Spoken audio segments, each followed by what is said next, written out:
అయితే దావీదు తన యొక్క కీర్తనలు రాసేటప్పుడు ఈ విధంగా రాస్తున్నాడు. నీతిమంతులు నన్ను కొట్టుటకు నాకు ఉపకారము, వారు నన్ను గద్దించుట నాకు తైలాభిషేకము. కీర్తనలు 141 మనం చూసుకున్నట్లయితే, నేను అట్టి అభిషేకమును త్రోసివేయకుందును గాక, వారి దుష్క్రియలను చూసి నేను తప్పక ప్రార్థన చేయించున్నాను.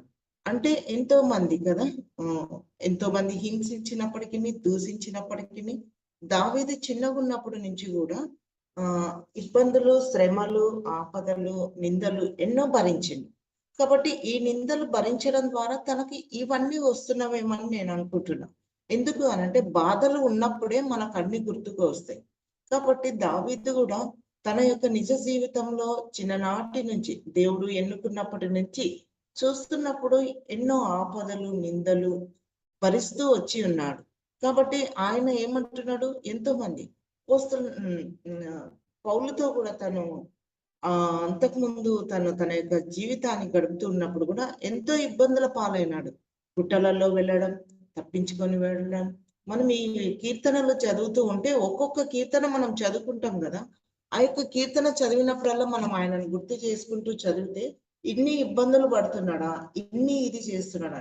ఎక్కువ కీర్తనలు తననే రాస్తున్నాడు. కాబట్టి తను ఏమంటున్నాడు కదా, నీతిమంతులు నన్ను కొట్టుటకు నాకు ఉపకారము, వారు నన్ను గద్దించుట నాకు తైలాభిషేకం అని చెప్తున్నాడు. అయితే ఇదంతా చెప్పడానికి ఏం చేస్తున్నాడంటే, ఆయన ఉదయకాలంలో నేనంట చూడండి, యెహోవా నేను నీకు మొరపెట్టుచున్నాను, నా యొద్దకు త్వరపడి రమ్ము, నేను మొరపెట్టగా నా మాటకు చెవియెగ్గుము. దేవుణ్ణి వేడుకుంటున్నాడు, అడుగుతున్నాడు కదా. ఎంత బాగా నా ప్రార్థన ధూపము వలెను కదా, నా ప్రార్థన ధూపము వలెను, నేను చేతులెత్తుట సాయంకాల నైవేద్యం వలెను, నీ దృష్టికి అంగీకారం లగునుగాక. ఎంత బాగా మాట్లాడుతున్నాడు చూడండి, తను ఎంత బాగా దేవునితో చెప్పుకుంటున్నాడు. అయితే కొన్ని బాధలు, ఇబ్బందులు వచ్చినప్పుడు ఎన్నో గొప్ప కార్యాలు, ఎన్నో సంగతులు వాళ్ళకు జరుగుతూ వచ్చి ఉన్నాయి. కాబట్టి నిజంగానే అదే విధంగా మనము కొన్ని వాక్యాలను, కొన్ని కీర్తనలను మనం చదువుకుంటూ వెళ్తూ ఉంటే ఇంకోటి 143వ కీర్తన మొదటి 2 వచనాలు చదువుకుంటే, యెహోవా నా ప్రార్థన ఆలకింపుము, నా విన్నపములకు చెవియెగ్గుము, నీ విశ్వాసతను బట్టి నీ నీతిని బట్టి నాకు ఉత్తరమేమో. మనం కూడా ప్రార్థనలో చేసేటప్పుడు, దేవా నాతో మాట్లాడు, నాకు ఉత్తరమేమో, నేను చేసే ప్రతిదీ తండ్రి ప్రభా నీకు అనుకూలంగా ఉండేలాగా చేయాలని మనం ప్రార్థన చేసినప్పుడు ఆయన మన మొర వింటాడు. మనకు కలిగిన ఆపదలలో, మనకు కలిగిన ఇబ్బందులలో ఆయన ప్రతిదీ మనకు సహాయంగా తోడుగా ఉంటాడు. కాబట్టి ఈ యొక్క వాక్యాల ద్వారా మనం నేర్చుకోవాల్సింది ఏంటంటే, ఎవరు తిట్టినప్పటికీ, ఎవరి గద్దించినప్పటికీ వాటన్నిటిని మనం ప్రేమపూర్వకంగా తీసుకోవాలని ఇక్కడ హెచ్చరిస్తూ ఉన్నాడు. కాబట్టి తను ఎంతో అనుకూలంగా తీసుకున్నాడు. ఎవరు గద్దించినా యేసయ్యను మాత్రమే దృష్టి పెట్టుకొని తను వెళ్ళి ఉన్నాడు. యేసయ్యను మాత్రమే గురి చూసుకొని వెళ్ళి ఉన్నాడు. మనం అపోస్తలుడైన పౌలును కూడా మనం చూసుకున్నట్టయితే తను కూడా ఏమని అంటాడు అంటే, యెహోవావలనైన నిందను నేను భరిస్తాను, ఆయన కోసం నేను ఎన్ని అయినను ఆయన కోసం నేను అనేక పర్యాయములు ప్రయాణములలోనూ. మనము 2 కీర్తన కొరింథీయులకు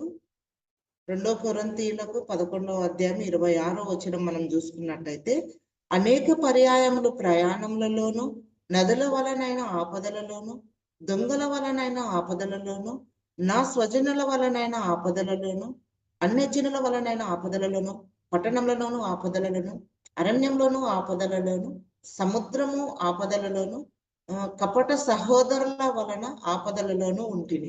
ఆయన కూడా ఎట్లా చెప్తున్నాడు చూడండి, అపోస్తలుడైన పౌలు కూడా కదా. నిజంగా అంటే శ్రమ పడినారు యేసయ్య కోసం.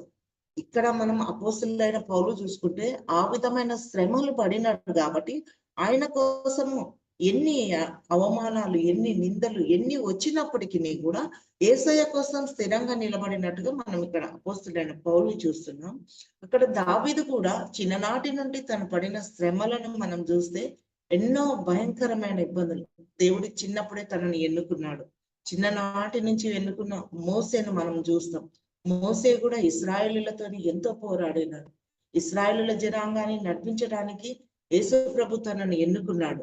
తను కూడా చిన్నగున్నప్పుడంటే యెహోవా దేవుడు అప్పుడు తనను ఎన్నుకున్నాడు. కాబట్టి అదే విధంగా దావీదును కూడా చిన్ననాటి నుంచి దేవుడు దావీదును ఎన్నుకున్నాడు. సమూయేలును కూడా చూస్తే సమూయేలు జీవితంలో కూడా దేవుడు సమూయేలును కూడా ఎన్నుకున్నాడు. ఈ విధంగా మనం వాళ్ళని చూస్తే పెద్దవారు కాదు, వాళ్ళు వయసుకొచ్చిన వారు కాదు.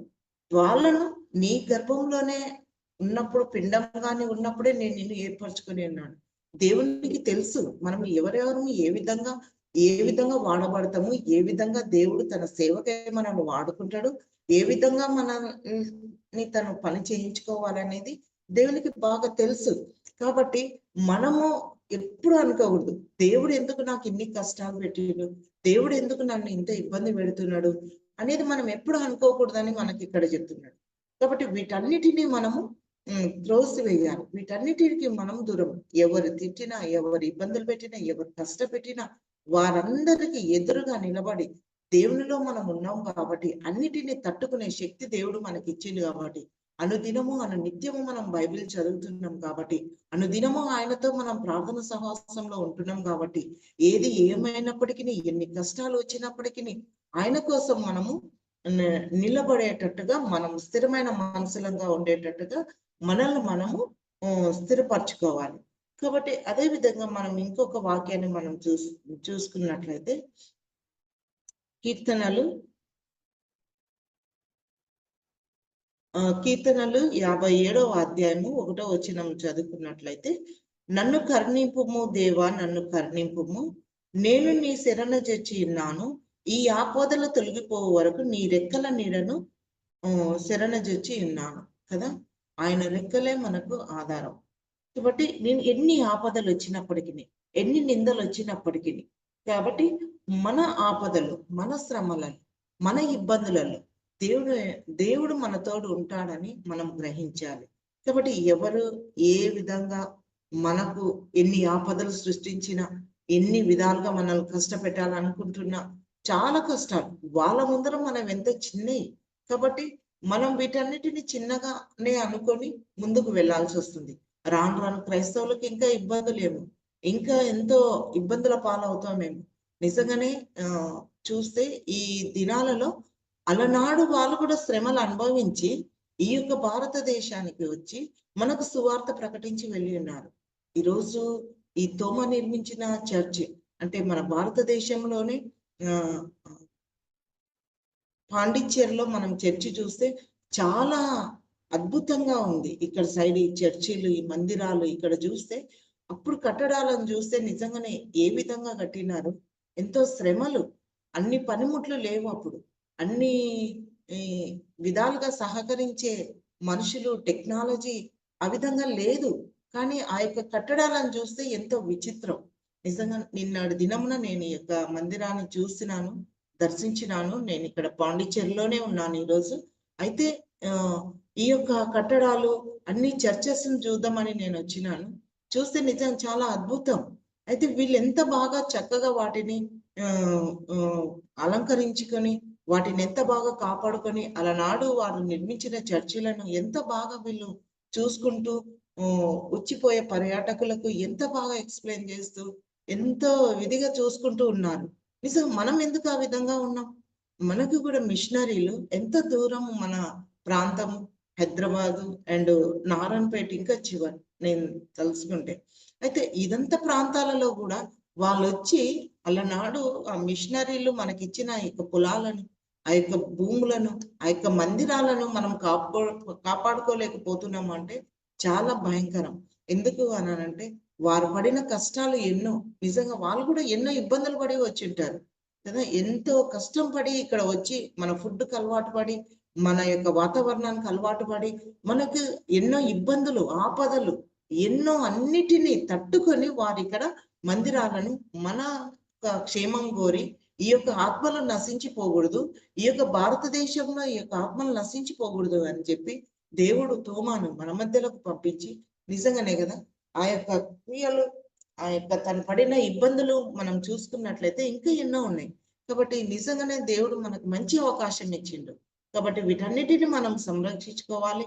వాటన్నిటిని కాపాడుకోవాలి.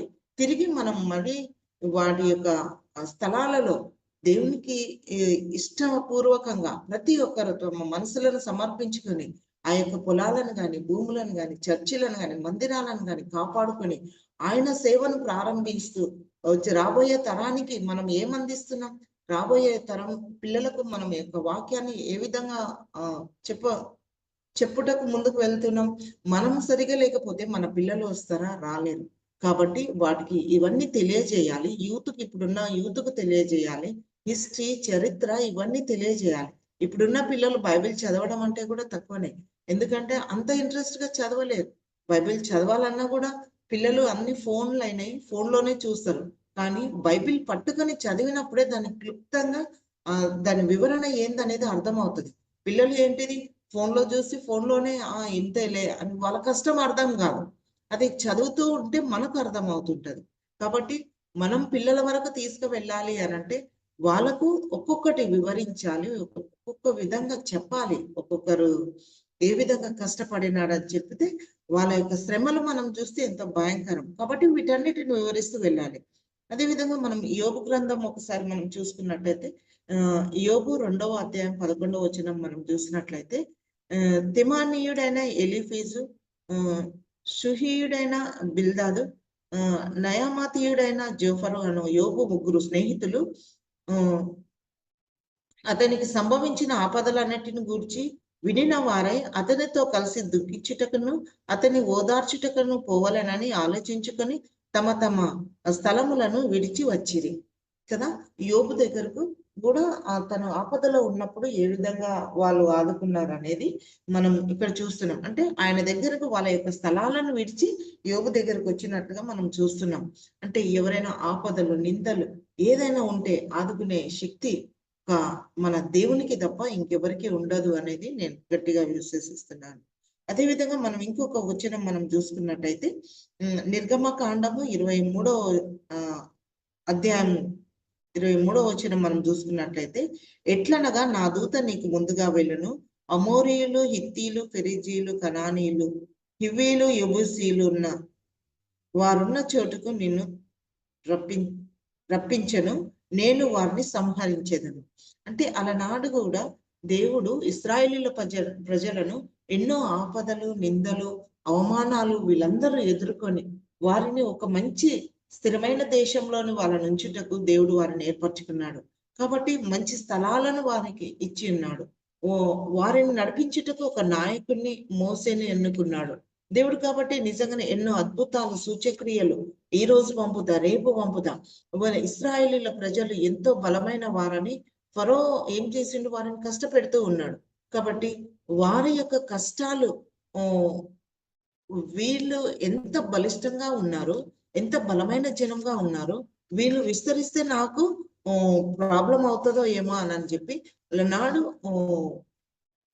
ఫరో ఎంత ఇబ్బందులు పాలు చేసిండు వాళ్ళని. మనం నిర్గమకాండము 1వ అధ్యాయము 13వ వచనం చూసుకున్నట్లయితే ఇశ్రాయేలీల చేత ఐగుప్తీయులు కఠినంగా సేవ చేయించుకునిరి, వారు ఇశ్రాయేలీల చేత చేయించుకునిన ప్రతి పనియు కఠినంగాను ఉండెను.